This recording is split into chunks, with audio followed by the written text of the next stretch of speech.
Hello and welcome to Warrington Safeguarding Partnership and Warrington Safeguarding Adults Board Quick Looks. Today we're going to be having a look at making safeguarding personal. Safeguarding isn't just about protection, it's about empowerment. In under 3 minutes, let's break down what making safeguarding personal really means and why it matters. So, what is making safeguarding personal, or MSP? Well, MSP is a shift in safeguarding practice. Instead of doing things to people, we work with them. It's about putting the person at the centre, respecting their choices and listening to their voice and supporting their outcomes. In practice, this means asking, what does the person want to happen? Not just what professionals think is best.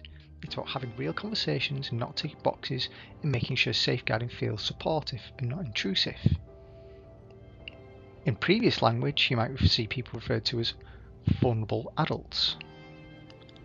We want to move away from that.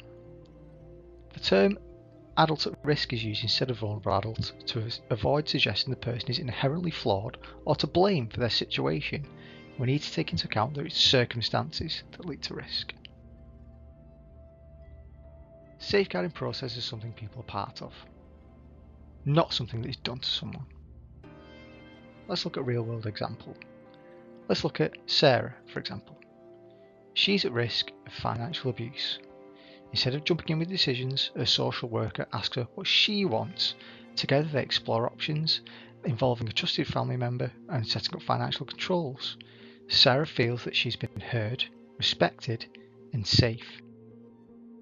So why does it matter? When safeguarding is personal, people feel more in control. It builds trust, dignity and better outcomes.